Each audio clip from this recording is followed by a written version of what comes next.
Feast மாம் magic வழங்கும் ஜோதா அக்பர். இந்த காயங்கள் பெனசிரை காப்பாற்றும் போது ஏற்பட்டது. நான் ஒன்றும் செய்யவில்லையே. இருக்கலாம், இருந்தாலும் இதற்கு பின் உங்களது வேலை ஏதாவது இருக்கும் என்று நான் நம்புகிறேன். எனக்கு ஒன்றும் புரியவில்லை. அறிவாளிக்கு சின்ன ஆதாரம் போதும் ஜோதா பேகம். ஷெஹன்ஷா, நான் கேள்விப்பட்டது உண்மையா? எதற்காக சிப்பாய்கள் தங்கள் காவலுக்கு வருவதை தாங்கள் தடுத்தீர்கள்? படகோட்டியை எதற்கு அனுப்பினீர்கள்? நீங்கள் இவ்வாறு செய்து கொண்டிருந்தால் பிறகு நான் தான் ஏதாவது செய்ய வேண்டும். ருக்கையா, நீ கவலைப்படுவது போல் நடிக்கவில்லை. உண்மையாகவே கவலைப்படுகிறாய் என்ற விஷயம் எனக்கு தெரியும். இதில் ஒரு மகிழ்ச்சியும் உண்டு. இத்தனை நடந்த பிறகும் நான் நன்றாகத்தானே இருக்கிறேன். பா. இல்லை ஷெஹன்ஷா, தாங்கள் கூறுவது போல இங்கு நடக்கும் அனைத்தும் சரியாக இல்லை. உங்கள் பாதுகாப்பில் உங்களுக்கு அக்கறை இல்லாமல் இருக்கலாம், ஆனால் எனக்கு இருக்கிறது. ஷெஹன்ஷா, முதலில் இந்த மருந்தை போட்டுக் கொள்ளுங்கள். அப்போதுதான் காயம் விரைவாக ஆறும். ஆமாம் ஷெஹன்ஷா, ஜோதா கூறுவது முற்றிலும் உண்மை. முதலில் உங்களுக்கு மருந்துதான் முக்கியம்.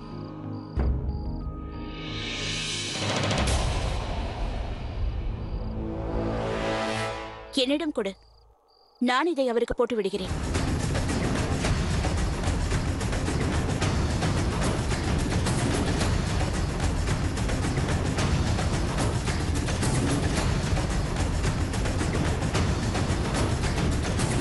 உனக்கு ஒன்று தெரியுமா ஜோதா, என்னை ஏன் முக்கியமான ராணியாக கருதுகிறார்கள் என்று? ஏனென்றால் ஷெஹன்ஷாவை எனது பேச்சை மறுத்து பேச மாட்டார். முதலில் செல் இங்கிருந்து. எனக்கும் ஷெஹன்ஷாவுக்கும் இடையில் மூன்றாவது நபர் இருப்பதை நான் விரும்ப மாட்டேன். போ இங்கிருந்து.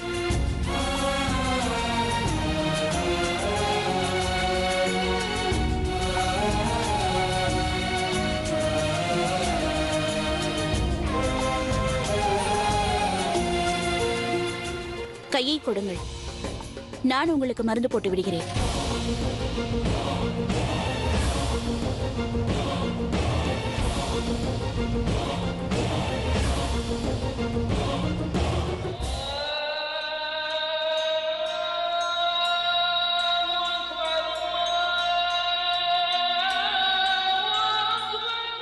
ஆதாப் அத்தை. ஆதாப் சலீமா பேகம், நான் தங்களை சந்திக்க நினைத்தேன். அமருங்கள்.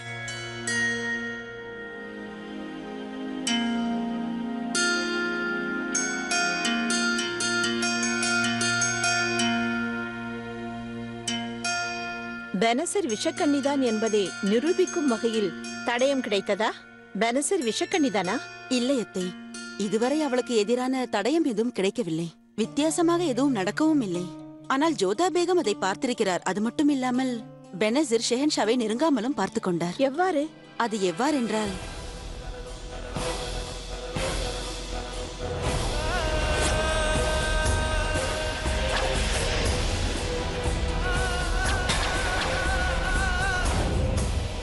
எங்கே செல்கிறீர்கள் அத்தை? பெனசரிடமிருந்து உண்மையை தெரிந்து கொள்ள.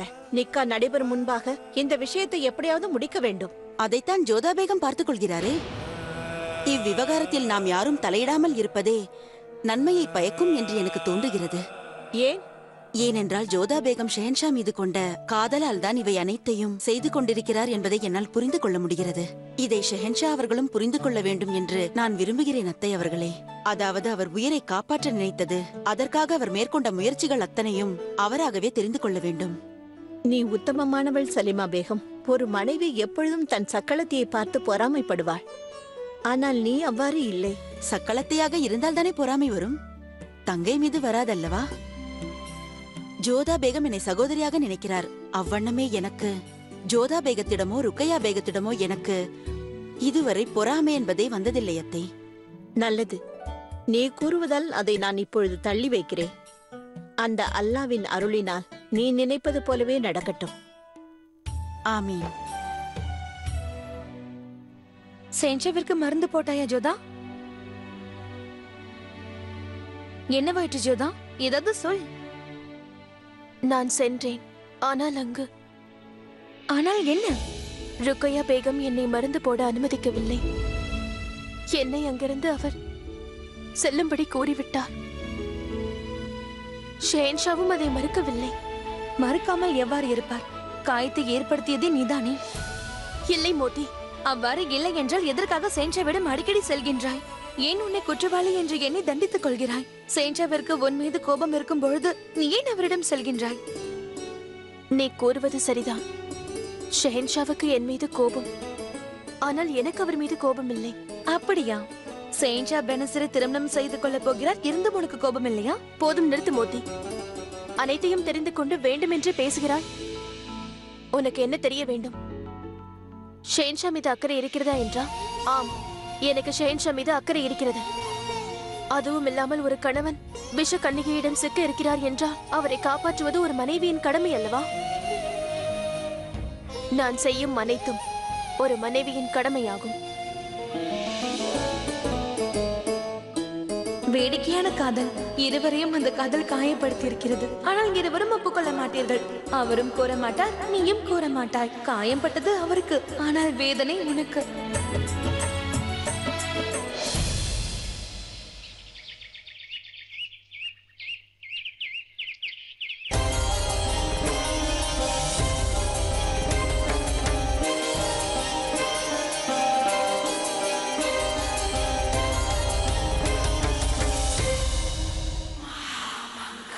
ருக்கையா பேகம், நலமாகத்தானே இருக்கிறீர்கள்? நீங்கள் மிகவும் கோபமாக இருக்கிறீர்கள் என்றும் உதயத்திலிருந்து எதுவும் உண்ணவில்லை என்றும் ஓஷியார் கூறினான். சிற்றுண்டியோ மதிய உணவோ எதுவுமே எடுக்கவில்லை என்று கூறினான். அப்படி என்ன ஆயிற்று ருக்கையா பேகம்? எனக்கு சாப்பிடுவதற்கு மனம் இல்லை.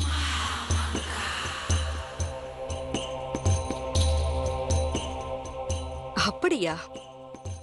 மனம் இல்லையா?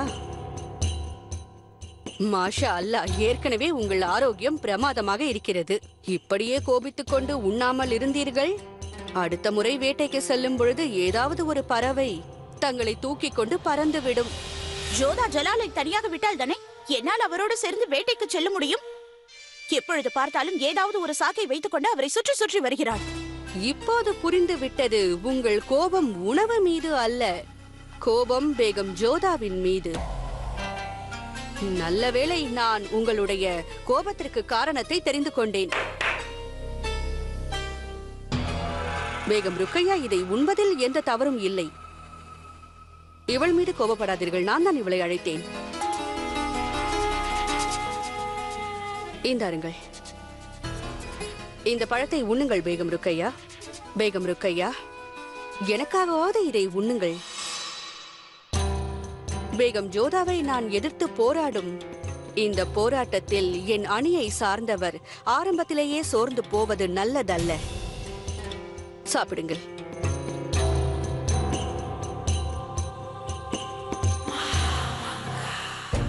மகாமங்கா, இப்படிப்பட்ட ஒரு கீழ்த்தரமான பெண்ணை இதற்கு முன்பு நான் பார்த்ததே கிடையாது. ஜலால் அவளை பார்ப்பது கூட இல்லை. ஆனா இவள் கொஞ்சம் கூட வெட்கமே இல்லாமல் அவரையே சுற்றுகிறாள். நீங்களே பாருங்கள், இவள் ஒன்றும் தெரியாத அப்பாவை போல் ஜலாலுக்கும் அவளை பிடிக்கும் என்று அனைவரும் நம்ப வேண்டும் என்பதற்காக ஏதோ ஒரு மூலிகை மருந்தை எடுத்து வந்திருக்கிறாள். அப்படியா? ஆம், ஆனால் ஜலாலுக்கு அவளை அந்த மருந்தை பூச நான் விடவில்லை. அந்த மருந்தை வாங்கிக் கொண்டு அவளை அங்கிருந்து போக சொல்லிவிட்டேன். பிறகு நானே அந்த மருந்தை ஜலாலுக்கு பூசிவிட்டேன். என்ன? தாங்கள் என்ன செய்து விட்டீர்கள் பேகம் ருக்கையா? பேகம் ஜோதாவிற்கு நீங்களே உதவி செய்து விட்டீர்களா? எவ்வளவு பெரிய தவறு! பேகம் ஜோதா எடுத்து வந்த மருந்தை நீங்களே ஜலாலின் காயத்திற்கு பூசி விட்டீர்களா? பேகம் ருக்கையா, என்னை ஐயத்தோடு இவ்வாறு பார்க்காதீர்கள், சற்று சிந்தித்து பாருங்கள். பேகம் ஜோதா எடுத்து வந்த மருந்தை தானே தாங்கள் ஜலாலின் காயங்களுக்கு பூசிவிட்டீர்கள். மிக தெளிவாக அவள் தன்னுடைய வேலையை உங்களை வைத்தே செய்துவிட்டாள்.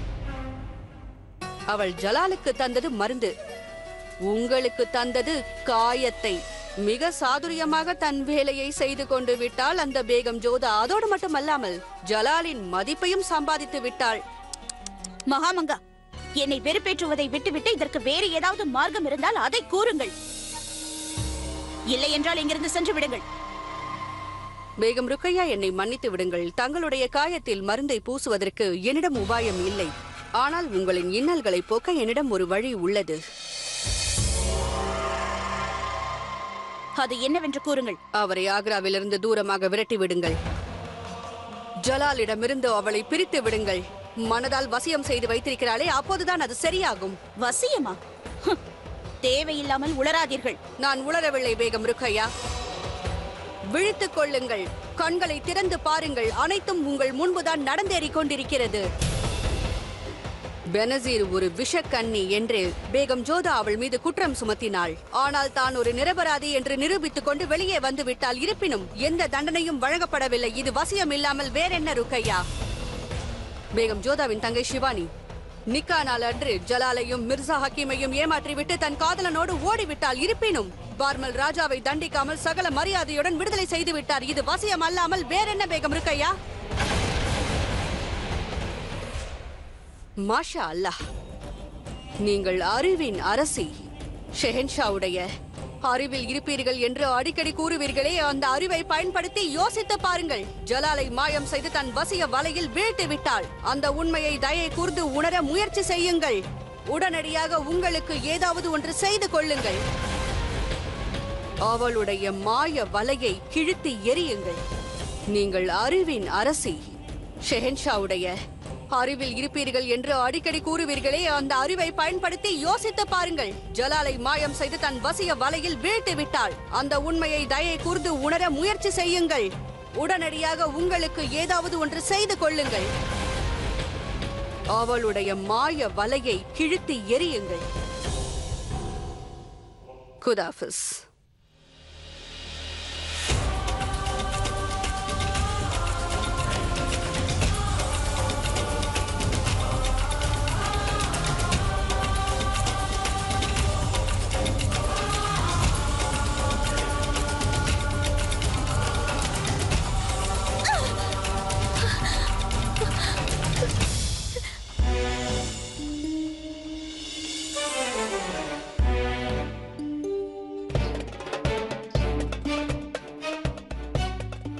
இந்த பழங்கள் எல்லாம் எனக்கு ஒன்றும் வேண்டாம்.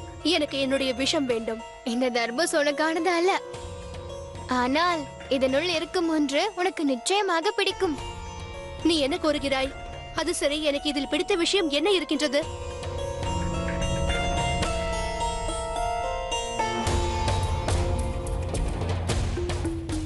இப்பொழுது கூறு. இது என்ன வரைபடம். எதன் வரைபடம்? சிறைச்சாலையுடையது. இங்கே பார், அபுமாலியின் விசுவாசியிடமிருந்து தகவல் வந்திருக்கிறது. அபுமாலியை சிறைச்சாலையிலிருந்து விடுவிக்கும் தருணம் வந்துவிட்டது. இம்மடலுடன் வரைபடத்தையும் இணைத்திருக்கின்றேன். உங்களிடம் ஒரு முக்கியமான விஷயத்தை கூற வேண்டும். விரைந்து வந்து என்னை பஜாரில் சந்திக்கவும். மிகவும் நல்லது. நாம் நேரத்தை வீணடிக்க கூடாது. அந்த கமல்காம் மூலம் நமது அபுமாலி இருக்கும் அந்த ரகசிய சிறையை அடையும் மார்க்கத்தை கண்டு கொண்டு விட்டால் என்னால் அபுமாலியை சிறையிலிருந்து விடுவிக்க முடியும். சந்தேகம் வருவதற்கு முன்பு நான் இந்த வேலையை நிச்சயம் முடித்தாக வேண்டும். ஆனால் பெனசீர், நாம் வெளியில் எவ்வாறு செல்வது? மக்கள் நம்மை மீண்டும் அடையாளம் கண்டு கொண்டு நம்மை தாக்கிவிட்டால்? இம்முறை மக்களால் என்னை கண்டுபிடிக்க முடியாது.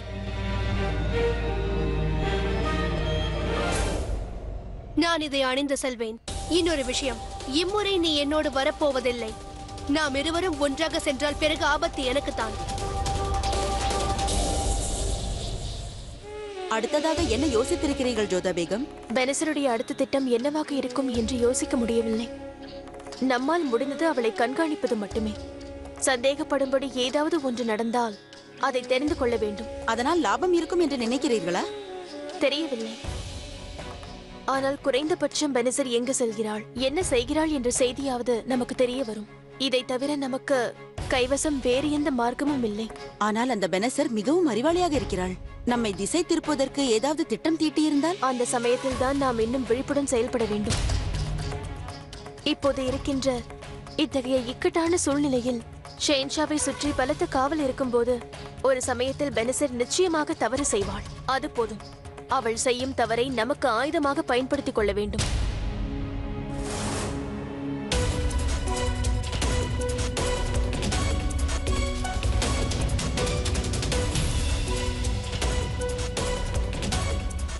ஜோதா, இங்கே வாருங்கள்.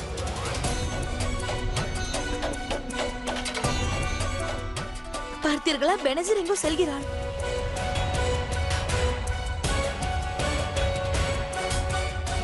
ஆம், அவள் பதட்டத்தோடு செல்கிறாள். ஏன் இவள் அடிமைகள் போல் வேடமிட்டிருக்கிறாள்? அடையாளத்தை மாற்றிக்கொள்ளத்தான். இதற்கு அர்த்தம் அவள் ஏதோ சதி செய்ய போகிறாள். சலீமா பேகம் விரைவாக நாம் அவளை பின்தொடர்ந்து செல்ல வேண்டும். ஆனால் ஜோதா பேகம் இதனால் ஏதாவது ஆபத்து வந்தால்? ஆ, நான் அதை மறுக்கவில்லை. அப்படி என்றால் நீங்கள் இங்கிருங்கள். இல்லை ஜோதா பேகம், இந்த நிலையில் நான் உங்களை தனியாக விட மாட்டேன். என்னவானாலும் சரி, நானும் உங்களுடன் வருகிறேன். மோதிபாய், நாங்கள் வருவதற்கு நேரமாகிவிட்டால் நாங்கள் சென்றதை மகாராணியாரிடம் கூறிவிடு. ஜோதா பேகம், நாமும் மாறுவேடத்தில் தான் செல்ல வேண்டும். இல்லை என்றால் பெனசர் கண்டுபிடித்து விடுவாள். சரி மோதி, நீ உன் ஆடைகளை எடுத்துக்கொண்டு வா.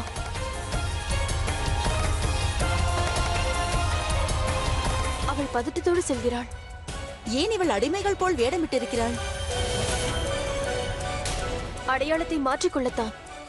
இதற்கு அர்த்தம் அவள் ஏதோ சதி செய்ய போகிறாள். சலீமா பேகம் விரைவாக நாம் அவளை பின்தொடர்ந்து செல்ல வேண்டும். ஆனால் ஜோதா பேகம் இதனால் ஏதாவது ஆபத்து வந்தால்? ஆ, நான் அதை மறுக்கவில்லை. அப்படி என்றால் நீங்கள் இங்கிருங்கள். இல்லை ஜோதா பேகம், இந்த நிலையில் நான் உங்களை தனியாக விட மாட்டேன். என்னவானாலும் சரி, நானும் உங்களுடன் வருகிறேன். மோதிபாய், நாங்கள் வருவதற்கு நேரமாகிவிட்டால் நாங்கள் சென்றதை மகாராணியாரிடம் கூறிவிடு. ஜோதா பேகம், நாமும் மாறுவேடத்தில் தான் செல்ல வேண்டும். இல்லை என்றால் பெனசர் கண்டுபிடித்து விடுவாள். சரி மோதி, நீ உன் ஆடைகளை எடுத்துக்கொண்டு வா.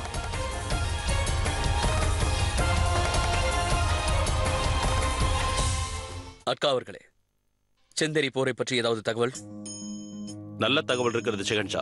மிர்சா ஹக்கீம் அவர்கள் நம்மை புறமுதுகில் குற்றியவர்களை அனைத்து திசைகளிலும் சுற்றி வளைத்து விட்டார். அவர்களுக்கு ஆயுதமும் உணவும் கிடைக்காதபடி செய்து விட்டார். ஆமீரின் இளவரசன் மான்சிங்கும் போரில் தனது ஆற்றலை வெளிப்படுத்தினார். எனக்கு பெருமையாக இருக்கிறது. அவர்கள் மீது எனக்கு நம்பிக்கை இருக்கிறது. அக்கா அவர்களே, மான்சிங் திரும்பி வந்தவுடன் அவருக்கு சுபேதார் பதவி அளிக்கலாமா? உன்னதமான ஆலோசனை ஷெஹன்ஷா. ஆனால் இடையூறுக்கு மன்னிக்கவும். அவர் வயதில் சற்று சிறியவர் என்று தங்களுக்கு தோன்றவில்லையா? பெரியம்மா அவர்களே, திறமைக்கு என்றும் வயதில்லை. ராஜ்யத்தின் பொறுப்புகளை நான் ஏற்றபோது நானும் வயதில் மிக சிறியவனாக தான் இருந்தேன். அது மட்டுமல்லாமல் மான்சிங் பொறுப்பானவர், நல்லவர். அக்கா அவர்களே, சிவானி மற்றும் அவளது காதலனை பற்றி ஏதாவது தகவல் கிடைத்ததா? கூறுங்கள். விரைவில் கிடைத்தவுடன் ஷெஹன்ஷா. நமது சிப்பாய்கள் இரவும் பகலுமாக தேடிக்கொண்டுதான் இருக்கிறார்கள். ஆனால் எந்த தகவலும் இல்லை. அப்படி என்றால் தேடுதல் பணிக்கு இன்னும் ஆட்களை சேர்த்துக் கொள்ளுங்கள். எப்படியாவது அவர்களை பிடித்தாக வேண்டும். ஆகட்டும் முசூர். அட்கா அவர்களே, ஷெஹன்ஷா மீது தாக்குதல் நடத்தியவர்களை பற்றி ஏதாவது தகவல் தெரிந்ததா? இன்னும் கிடைக்கவில்லை. மன்னித்து விடுங்கள் அட்கா அவர்களே. ஷெஹன்ஷாவினுடைய பாதுகாப்பு பொறுப்பு தங்களுடையது. நீங்கள் கூறுவது முற்றிலும் உண்மை. பெரியம்மா, என்னை தாக்கியவர்கள் என்னை சுற்றி இருப்பவர்கள் என்பது எனக்கு நன்றாக தெரியும். அதனால் நீங்கள் கவலைப்படாதீர்கள். அவர் யார் என்பதை நானே கண்டுபிடித்துக் கொள்கிறேன்.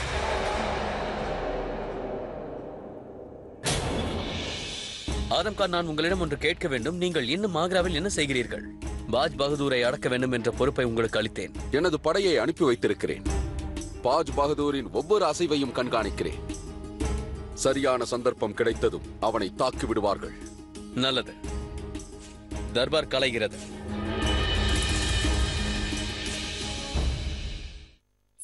இந்த கமால் கான் என்னை எதற்காக இந்த மக்கள் இருக்கும் கூட்டத்திற்கு அருகில் வர சொன்னான்? நான் அவனை எவ்வாறு தேடுவது?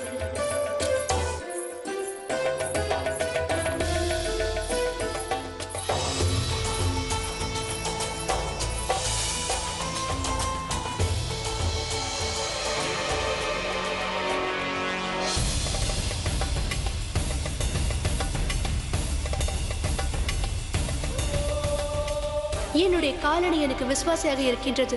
சரியான நேரத்தில் உதவியுள்ளது. ஜோதா பேகமும் சலிமா பேகமும் தாசிகள் போல் வேஷமிட்டு வந்து கொண்டிருக்கின்றனர். அப்படி என்றால் அவர்களுக்கு என் மீது சந்தேகம் ஏற்பட்டுள்ளது. இந்த விதி என்னிடமிருந்து என்ன எதிர்பார்க்கிறது? நான் கமால் கானை நிச்சயம் சந்தித்தாக வேண்டும். ஆனால் இந்த ஜோதா பேகம் என்னை நிழல் போல் தொடர்ந்து கொண்டிருக்கிறாள். நான் என்ன செய்வது?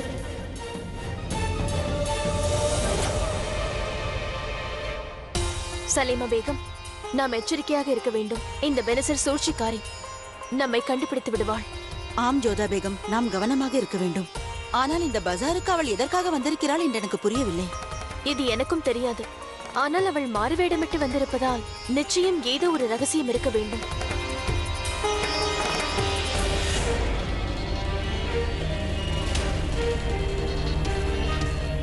அந்த கற்கள் பொருத்திய வேளையை காமியுங்கள். கோந்தை போல் என்னை பிடித்துக் கொண்டிருக்கிறாள் இந்த ஜோதா பேகம். என்னை விடுவதாக தெரியவில்லையே. உண்மையில் ஷெஹன்ஷாவிற்கும் இவளுக்கும் எந்த தொடர்பும் இல்லை. இரவும் பகலும் அவருக்காக பாடுபட்டு கொண்டிருக்கிறாள். அவள் நடந்து கொள்வதை பார்த்தால் சிறிதும் சம்பந்தம் இல்லையே. பச்சை நிற வளையலை எடுங்கள். இல்லை ஜோதா பேகம், இவள் இங்கு நின்று வாங்கிக் கொண்டிருப்பதை பார்த்தால் உண்மையிலேயே வளையல்கள் வாங்கத்தான் இவள் இங்கு வந்திருக்கிறாள் என்று எனக்கு தோன்றுகிறது. பிரஜைகள் இவளுக்கு எதிராக நடந்து கொண்டதை வைத்து பார்த்தால் இவள் மீண்டும் அந்த தவறை செய்ய மாட்டாள் என்றுதான் தோன்றுகிறது. இருப்பினும் வந்திருக்கிறாள் என்றால் ஏதோ சதி இருக்கிறது. அது என்னவாக இருக்கும்? அது எனக்கும் தெரியாது. அங்கு பாருங்கள், சாதாரண வளையலை வாங்குகிறாள்.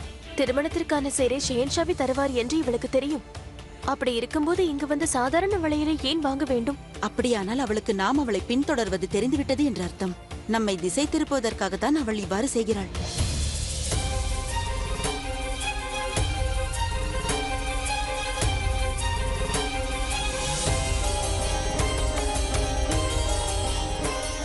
அவள் சென்று கொண்டிருக்கிறாள் ஜோதா பேகம்.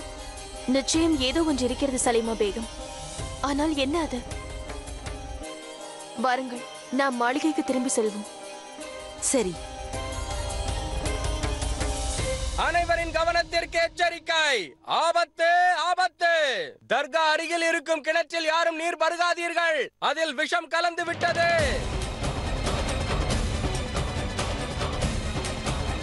ஏற்கனவே அதை பருகிய சிலர் இறந்து விட்டார்கள். அந்த வழியாக சென்ற சில வழிப்போக்கர்கள் அந்த கிணற்றில் நீர் பருகி இருக்கிறார்கள். அருந்தியவர்கள் உடனே இறந்து விட்டார்கள்.